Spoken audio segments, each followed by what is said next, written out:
우리는 흔히 예수님을 온유하고 따뜻한 분으로 기억합니다. 병든 자를 고치시고 죄인을 용서하시고 어린아이를 품에 안으시는 모습이 그려지기 때문입니다.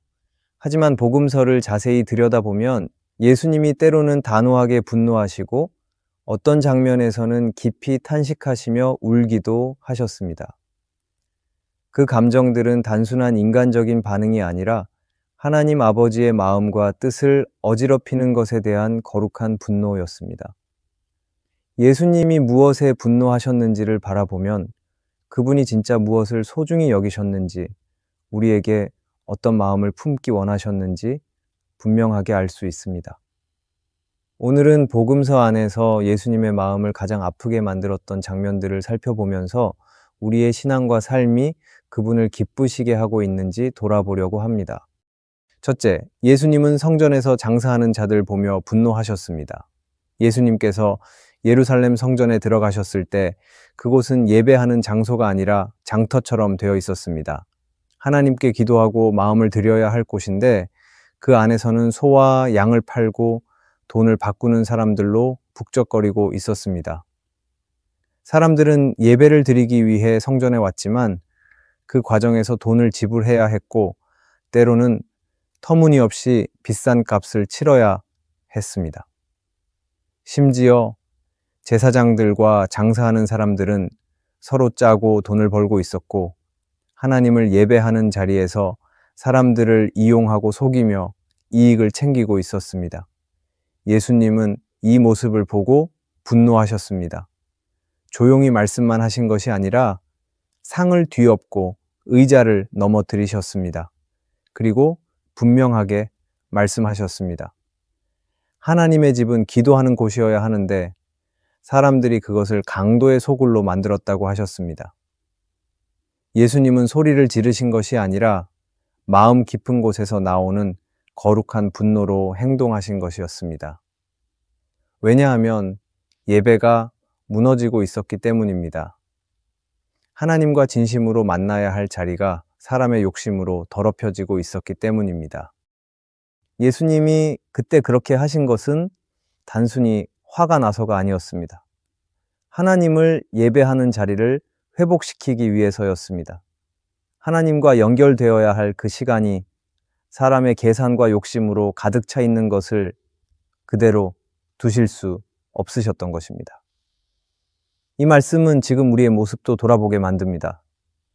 예배당 안에서는 겉모습만으로 예배드리고 마음은 딴 데 가 있지는 않은지, 기도는 형식으로만 드리고 말씀은 듣는 척만 하고 있지는 않은지, 교회 안에서도 다른 사람의 눈을 더 의식하고 내가 원하는 자리나 역할에만 마음을 두고 있지는 않은지 돌아보아야 합니다. 하나님은 오늘도 우리가 진심으로 하나님을 만나는 예배자가 되기를 바라십니다. 예수님은 성전을 정결하게 하셨던 것처럼 지금도 우리 마음속을 살피고 계십니다. 예배의 중심이 흐려지고 하나님보다 다른 것들이 자리 잡기 시작할 때 그분은 다시 말씀하십니다. 이곳은 기도하는 집이라고, 하나님을 만나는 곳이라고, 우리가 그 부르심 앞에 무릎 꿇고 마음을 다시 드리기를 원하십니다. 이것이 예수님이 성전에서 장사하는 사람들을 내쫓으셨던 이유입니다. 지금 우리 안에 있는 예배를 깨우기 위해서입니다. 성전에서 장사하는 자들 보며 분노하신 예수님을 기억하기를 바랍니다. 둘째, 예수님은 율법학자와 바리새인들의 모습을 보며 분노하셨습니다. 예수님이 가장 강하게 꾸짖으셨던 사람들은 죄인들이 아니라 종교 지도자들이었습니다. 겉으로는 하나님을 잘 믿는 사람처럼 보였고 다른 사람들에게 존경받으며 율법을 가르치던 사람들이었습니다. 하지만 예수님은 그들의 말과 행동을 보시며 외식하는 자들이라고 분명하게 말씀하셨습니다. 외식이라는 말은 겉으로는 거룩해 보이지만 속마음은 전혀 그렇지 않은 모습을 말합니다. 바리새인들과 율법학자들은 사람들 앞에서는 기도를 길게 하고 금식할 때 얼굴을 일부러 수척하게 하고 헌금을 낼 때도 남들 보는 앞에서 크게 드러내며 자신들의 의로움을 자랑했습니다. 겉모습만 보면 누구보다 신실하고 믿음 좋은 사람처럼 보였지만 예수님은 그 안에 가득한 교만과 이기심을 꿰뚫어 보셨습니다. 그들은 다른 사람들에게는 무거운 율법을 지키라고 하면서 정작 자기들은 그 율법의 본질을 무시하고 있었습니다. 하나님의 뜻보다는 사람의 인정을 더 중요하게 여겼고 사랑과 긍휼보다 외적인 기준과 판단에만 집중하고 있었습니다. 예수님은 그런 모습을 보고 그냥 넘기지 않으셨습니다. 그들의 이중적인 태도를 하나하나 지적하시며 회칠한 무덤 같다고 하셨습니다. 겉은 깨끗해 보이지만 속은 썩어 있다는 뜻입니다. 예수님은 율법 자체를 부정하신 것이 아닙니다. 오히려 율법의 참된 의미를 잃어버리고 그것을 이용해 자신의 의를 드러내는 사람들의 태도를 책망하신 것입니다. 이 말씀은 오늘을 살아가는 우리에게도 깊은 도전이 됩니다. 우리도 신앙생활을 하면서 겉으로는 열심히 믿는 사람처럼 보이지만 실제로는 다른 사람의 눈을 더 의식하고 있지는 않은지 돌아보아야 합니다. 기도를 드릴 때도, 예배를 드릴 때도, 섬김을 할 때도 하나님 앞에 드리는 것이 아니라 나를 드러내려는 마음이 자리 잡고 있다면 그것은 바리새인들의 모습과 다르지 않습니다.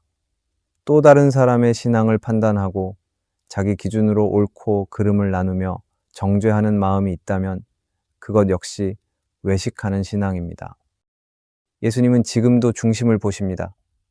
말로는 하나님을 사랑한다고 하면서 삶으로는 그 뜻과 멀어져 있다면 예수님은 그것을 그냥 지나치지 않으십니다. 겉모습이 아니라 마음을 원하시는 분이시기 때문입니다. 우리는 사람에게 보이기 위한 믿음이 아니라 하나님 앞에서 진실하게 서는 믿음을 가꾸어야 합니다.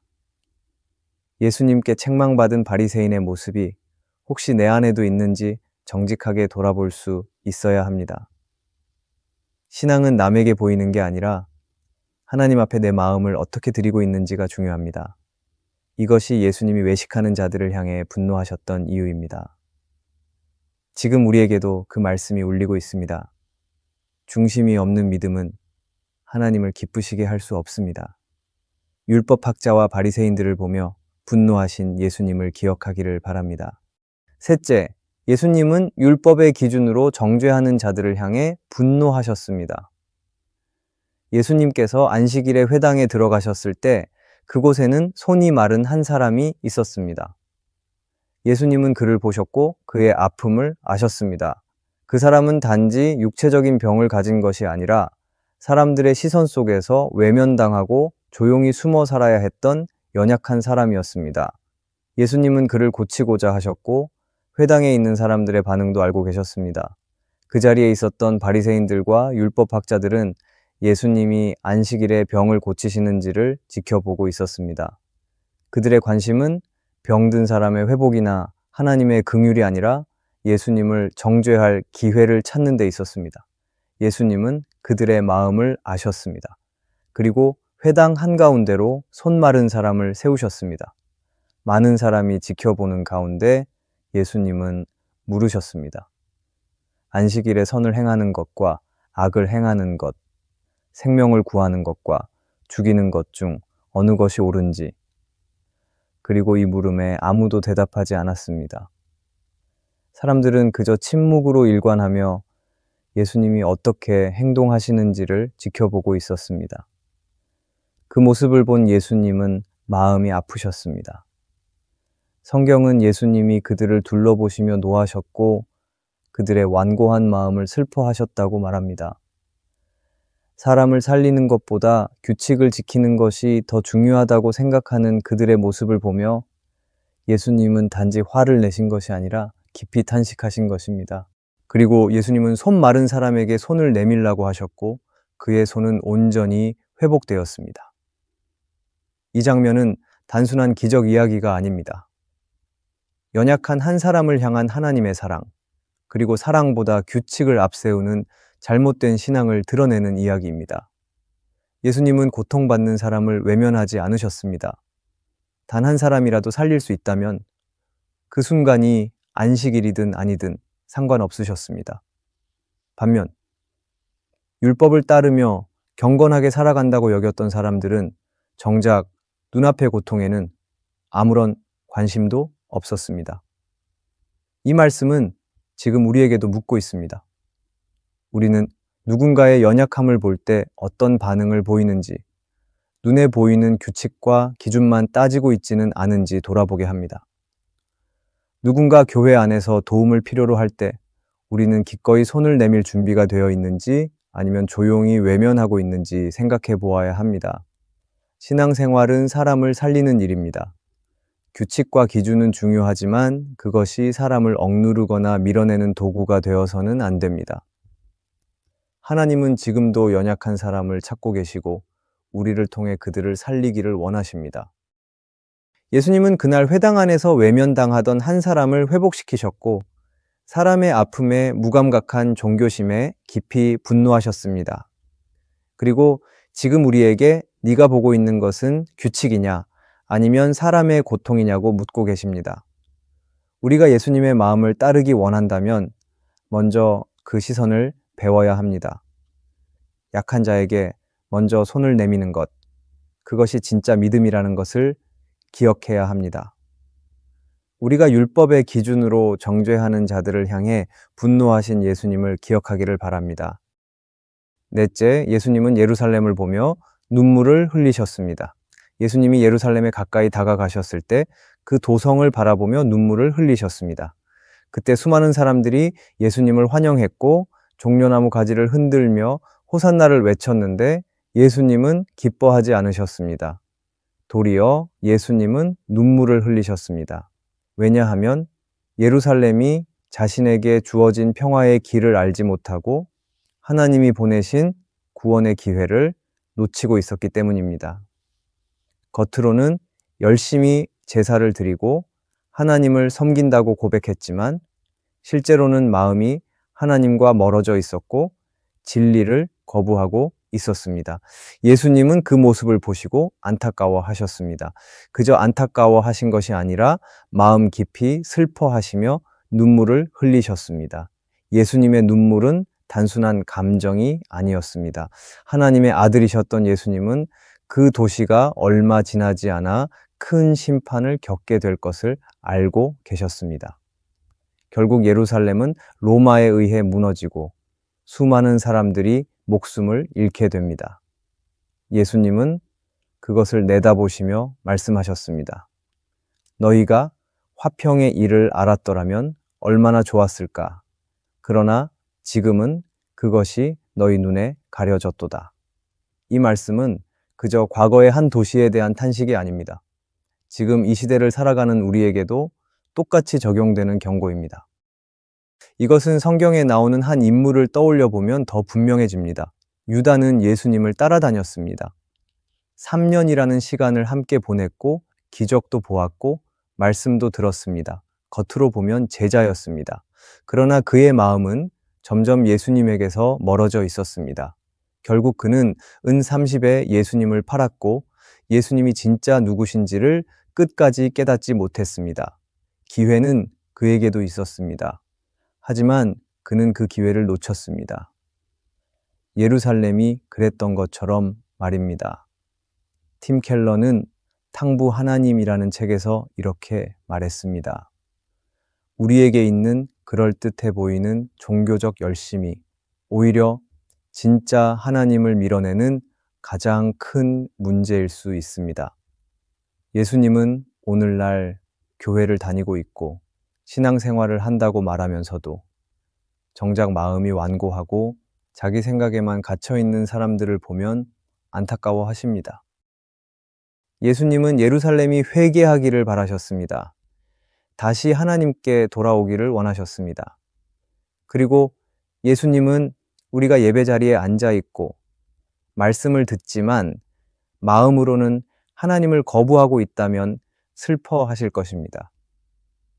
예수님의 눈물은 경고이고 동시에 초대이며 지금이라도 돌아오라는 부르심입니다. 우리가 그 사랑을 외면하지 않기를 바랍니다. 오늘 우리는 예수님이 가장 분노하시고 슬퍼하셨던 장면들을 살펴보았습니다. 그런데 이 모든 장면은 단지 오래전 이야기가 아닙니다. 지금 우리의 예배, 우리의 신앙, 우리의 삶 속에서도 같은 문제가 반복되고 있다면 예수님의 그 분노와 눈물은 오늘 나를 향한 것이 될 수 있습니다. 내 신앙이 겉모습에만 머물러 있고 중심 없는 습관이 되어버렸는지 돌아봐야 합니다. 연약한 사람을 향한 긍휼보다 나의 편안함을 더 중요하게 여기고 있지는 않은지, 하나님 앞에서 진실하지 못한 마음으로 살고 있지는 않은지 솔직하게 마주해야 합니다. 예수님은 지금도 우리 마음에 다가오십니다. 그리고 나의 마음이 진짜 하나님을 향하고 있는지, 나는 지금 무엇을 위해 예배하고 있는지를 보십니다. 우리는 이 질문 앞에서 다시 마음을 정리하고 주님 앞에 진실하게 서야 합니다. 예수님의 분노는 심판을 위한 것이 아니라 회복을 위한 것입니다. 그리고 그분의 눈물은 우리를 다시 살리기 위한 사랑의 표현입니다. 이 마음을 기억하며 오늘도 하나님 앞에 중심을 드릴 수 있는 우리가 되기를 바랍니다. 오늘의 말씀이 은혜가 되셨다면 댓글에 아멘이라고 적어주시면 감사하겠습니다. 여러분들이 남겨주시는 댓글은 정말 큰 힘이 됩니다. 그리고 여러분들이 눌러주시는 좋아요와 구독도 큰 힘이 됩니다. 오늘도 함께 해주셔서 감사합니다. 기도하겠습니다. 하나님 아버지, 오늘 말씀을 통해 예수님의 마음을 다시 생각하게 하시니 감사합니다.